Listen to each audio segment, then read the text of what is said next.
Hola y bienvenidos a mi canal de nuevo.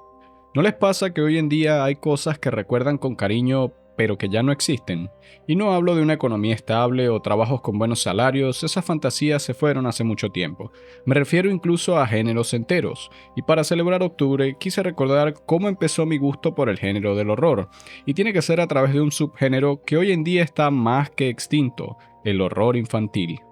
El horror infantil, de hecho, tiene una larga data. Desde folclores hasta cuentos para lectura, las historias se han usado en mayor o menor medida para enseñar lecciones morales a los niños. Muchos los habrán asustado con el loco o el hombre del saco, que se los iba a llevar si se portaban mal o le mentían a sus padres. Yo, por ejemplo, tuve varios libros con dibujos de historias clásicas, Los Tres Cerditos, Caperucita Roja, que retratan a veces eventos siniestros, como el lobo comiéndose a la abuela o comiéndose a los cerditos. También en la historia del niño que grita lobo, donde sus mentiras lo dejan a la merced del mismo. Ahora que lo veo, los lobos parecen estar muy presentes en las historias como representantes de la naturaleza salvaje. Esto volverá a ser relevante un poco más adelante en el video. Pero por otro lado, también tuve cuentos más autóctonos de mi país, historias del viejo tío conejo y tío tigre, que en realidad es un jaguar, tío Samuro, el perro y el chivo, con estilos de dibujos más sombríos y con temáticas más adaptadas a nuestra idiosincrasia en Venezuela. Pero uno que marcó mucho para mí fue un cuento llamado El burro y la tuna, un cuento inspirado en una leyenda de los indios guajiros, donde un burro es dejado en medio de una noche y es atacado por Huanulú. Huanulú es un espíritu que deambula por la noche, un jinete de un caballo espectral, sin rostro, con una bata que cubre todas sus facciones, pero que se les notan manos y pies de uñas largas, monstruosas, azules y peludas. Y luego de un forcejeo donde el burro lo patea, este lo apuñala con una daga de hueso por no revelarle la ubicación de su jinete, quien lo abandona para luego adjudicarse la victoria sobre el espíritu. Del cuerpo del burro crece un cardón o un cactus, donde las avispas producen miel, y un día el jinete se encuentra con este cardón en forma de burro y cansado empieza a comer su miel, solo para eventualmente transformarse también en una tuna, como consecuencia de su traicionero abandono y cobardía, siendo robado de su humanidad, atado por siempre al burro que no ayudó en su momento. Hoy en día, esta historia es muy sencilla y no me daría miedo, pero al menos cuando yo crecí, la imaginación hacía gran parte del trabajo. Las ilustraciones en blanco y negro simples bastaron para tenerle miedo a presencias como Walulú, los lobos o los jaguares, siendo que los niños ven todo distinto, e incluso solo una sombra puede sentirse amenazadora. Por eso recalco que el horror infantil es un arte perdido, ya que su premisa es inaplicable hoy en día: asustar a los niños para que aprendan desde temprano los peligros del mundo a su ritmo. Con el paso de las generaciones se ha instalado un conformismo, comodidad e infantilización incluso en medios adultos, donde nada puede o debe ofender a nadie. La censura es rampante y los padres o madres ansiosos ganaron el control de la producción de los medios audiovisuales. Ponte a ver algo de los programas en YouTube que ven tus sobrinos o hijos hoy en día y verás solo colores brillantes, temas sanitizados y merchandising para que compren cosas. Pero yo vengo de una época donde los directores, escritores o desarrolladores de los medios infantiles entendían que los niños no eran imbéciles, sino que podían y debían saber manejar situaciones difíciles o tristes. Incluso Disney, sí, la Disney que hoy en día aboga por agendas políticas o temas sociales en sus animaciones para niños que son inapropiadas, antes también agregaba elementos de horror a la mayoría de sus productos en dosis bajas pero memorables, desde los cortos en blanco y negro con los esqueletos hasta las secuencias completas en sus películas que iban dirigidas a públicos infantiles junto con sus padres. Recordemos escenas como la pesadilla de Dumbo con los elefantes, que sucedía luego de que éste bebía alcohol, Chernobog en Fantasía, El jinete sin cabeza, El bosque en Blancanieves, la transformación del niño en burro en Pinocho, El infierno en El jorobado de Notre Dame, y el final de La princesa y el sapo, donde al villano se lo llevan los espíritus, la muerte de Mufasa o la muerte del villano de Tarzán. Todas estas escenas se manejan en una delgada línea de lo transgresor y lo seguro. Después de todo, la muerte es parte de la vida, y es natural que los niños sepan que es algo que existe,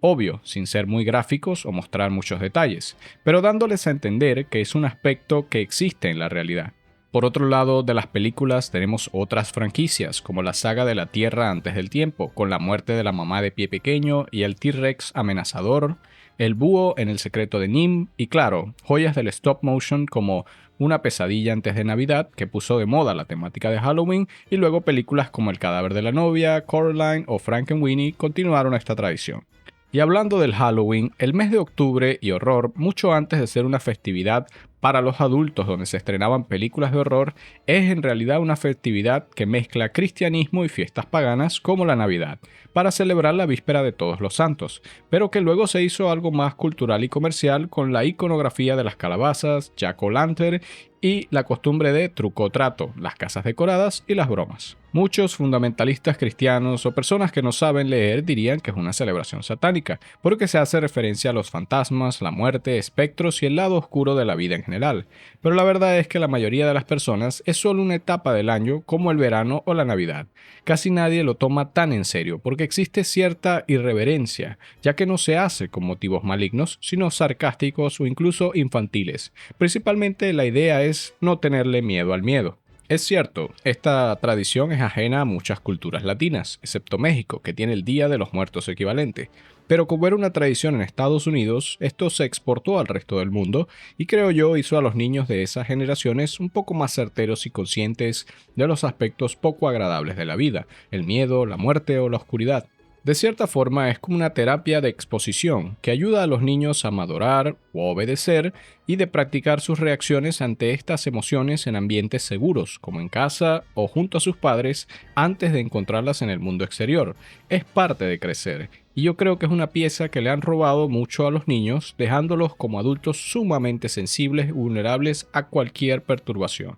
Pero volviendo a las series y o películas, no podemos dejar de mencionar las franquicias populares del live action, como Le tienes miedo a la oscuridad, Los Locos Adams, Los Munsters, Escalofríos con ese perro de los ojos. Y claro, tienes en el cine una de mis películas favoritas como Los Cazafantasmas, que viene de una era donde la censura PG o para todo público todavía podía darle un susto a la gente. Todas estas producciones tenían efectos especiales, prostéticos con maquillaje, actuaciones y temas musicales. Por ejemplo, Los Cazafantasmas son una franquicia legendaria que marcó a una generación incluso con su caricatura. Efecto similar tuvo Los Hombres de Negro, mi película favorita y número uno de la ciencia ficción, con Edgar la Cucaracha y bueno, la serie animada aún más con sus alienígenas. Estas películas eran éxitos en taquillas y marcas súper populares entre niños y jóvenes. Era normal tener momentos perturbadores en películas mainstream. Podías verlo incluso en sitios donde no lo esperarías, como series de acción como los Power Rangers,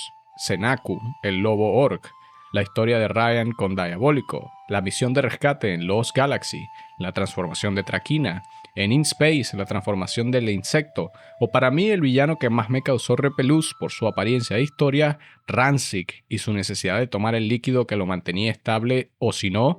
podía volverse algo peor. Son momentos que se hacen memorables porque usualmente disrumpen el género usual del programa, ya sea comedia o acción, para recordarte que siempre está el miedo cuando menos te lo esperas. Pero ¿qué tal cuando el miedo se hace central a los personajes y la trama?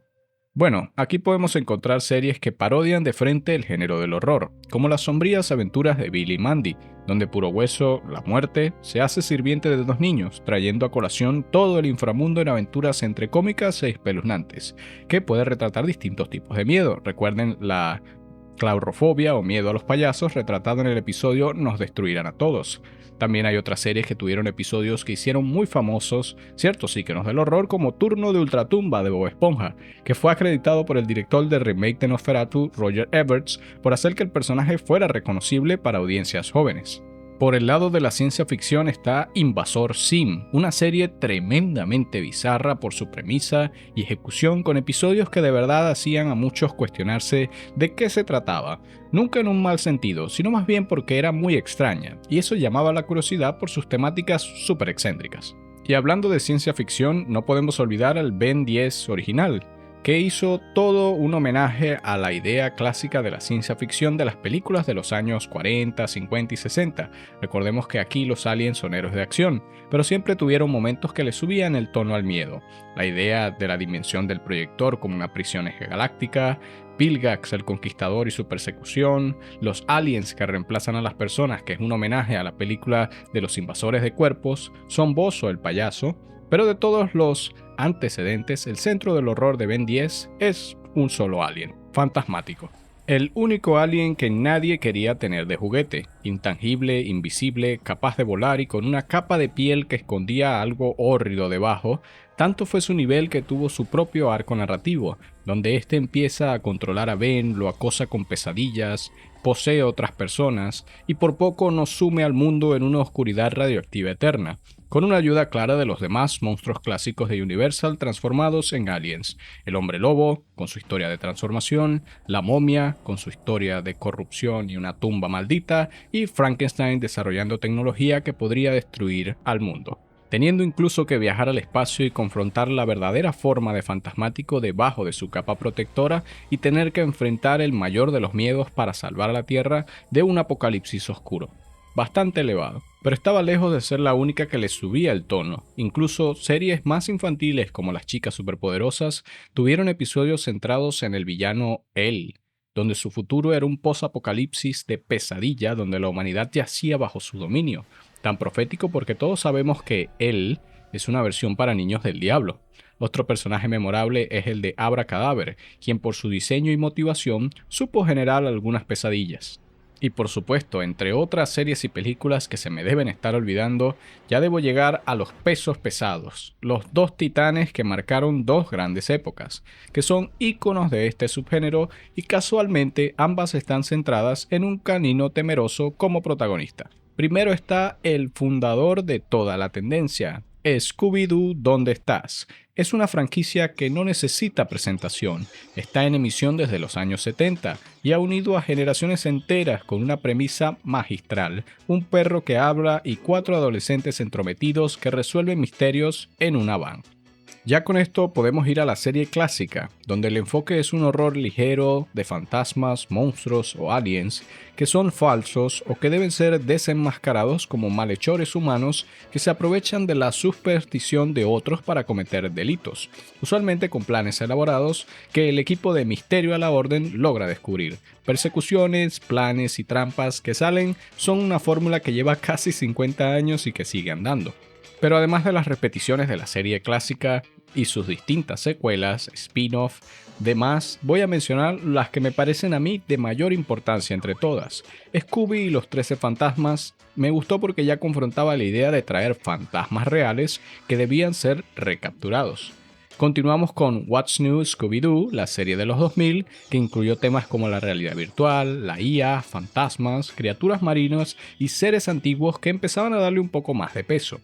Pero cualquiera que te diga sobre esta franquicia va a saber que nada ha superado la ejecución de Scooby-Doo en la isla de los zombies, que en verdad rompió el molde por su calidad de animación, tema musical inolvidable y la primera vez donde de verdad se usó la temática de que las criaturas eran reales, tomándosela más en serio con sustos tanto por los zombies, cuya historia es trágica, como por la maldad de la gente gato, huyendo en un pantano oscuro y tenebroso de estas criaturas que eran completamente reales y podían hacerle daño a los protagonistas. Esta fórmula también la aplicaron en la siguiente película El fantasma de la bruja, donde salieron las icónicas Hex Girls, la invasión alienígena y persecución cibernética las siguientes películas, las otras dos de calidad un poco más baja pero bajo la misma rúbrica. Un punto que quiero recalcar es que el horror siempre ha tenido este look entre comillas barato, no solo porque sea Scooby-Doo y Hanna-Barbera, sino que es algo emblemático del género del horror, que es altamente menospreciado, usualmente recibiendo pocos y bajos presupuestos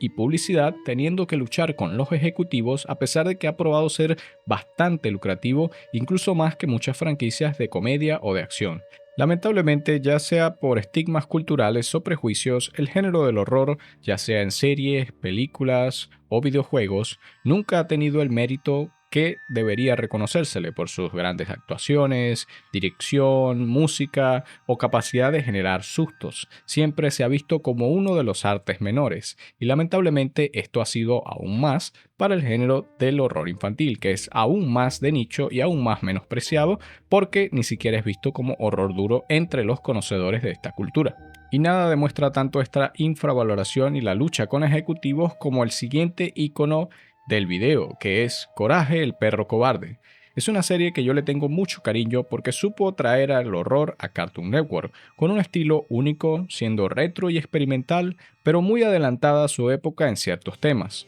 donde Coraje siempre trata de defender a Muriel y a duras penas puede con todo lo que acecha en ningún lugar, lo cual es básicamente cualquier cosa que se te pueda ocurrir. Aunque su estilo es abultado y cómico en el dibujo, el uso de elementos en estilos distintos vende un surrealismo de esta realidad. Elementos en 3D, metrajes de películas viejas, stop motions, son usados muy efectivamente para asustar a los niños e incluso adultos que pueden ver esta serie junto a ellos. Coraje tuvo un popurrí de referencias al Exorcista, al Hombre Lobo, el Jinete sin Cabeza, tramas sobre los peligros de la inteligencia artificial, la duda existencial, el abuso doméstico, gente con tendencias antisociales como Fred y los mafiosos, la paranoia social de los cerdos caníbales, pero al mismo tiempo tuvo mensajes muy positivos como la aceptación, el perdón y el no juzgar a otros por su apariencia, episodios emotivos que le daban más peso al horror situacional. Pero de verdad, a veces, como decimos en mi país, Coraje se robaba la base.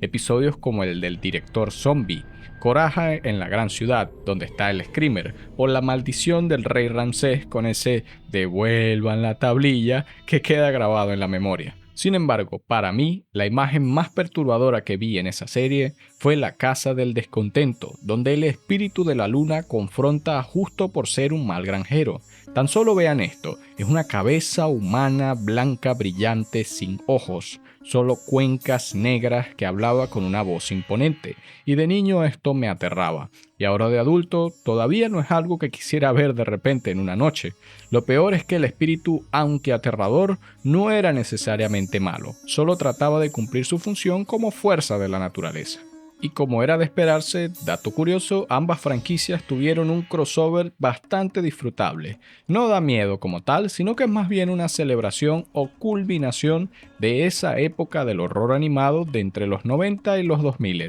que lamentablemente no va a tener una generación de relevo. Quizá lo más cercano es la excelentísima Over the Garden Wall, con su villano y situaciones que recuerdan a los cuentos de niños de los cuales hablé al principio, fantásticos pero sombríos. De esa generación, mi hermano menor me comenta que hay ciertos personajes como el Rey Lynch de Hora de Aventura o Bill Cipher que todavía mantienen un poco de esta tradición viva. Para mí es un arte perdido, que creo que por motivos de censura y que honestamente ya incluso la animación occidental no se toma esos riesgos, es poco probable que veamos mucho más. O quién sabe, con la diversificación del contenido a veces pueden salir fenómenos culturales como la más reciente película del gato con botas, donde, denme un momento para revisar el guión, ¡qué casualidad! El lobo feroz se roba la atención del público por su diseño, su actuación de voz y porque representa la inevitable marcha del tiempo hacia la muerte, lo cual le daría miedo hasta a los adultos. Y quiero terminar este video recalcando que el objetivo del horror infantil no es traumar a nadie, al menos no a propósito, siendo que es ese puente que toma a los niños pequeños de preescolar y los acompaña hasta la adolescencia. Primero enseñándoles que sentir miedo es algo completamente normal, que van a tener pesadillas, pero que eso no los puede controlar o dominar, porque como decía Roberto Gómez Bolaños, el verdadero héroe tiene que actuar superando el miedo, tal como lo hace Coraje o Scooby-Doo. Y tú, si ya creciste con estas series y hoy en día las recuerdas, esos primeros sustos se volverán una fuente de nostalgia. Y yo creo que eso es algo que tiene bastante valor y que lamentablemente las próximas generaciones no podrán experimentar.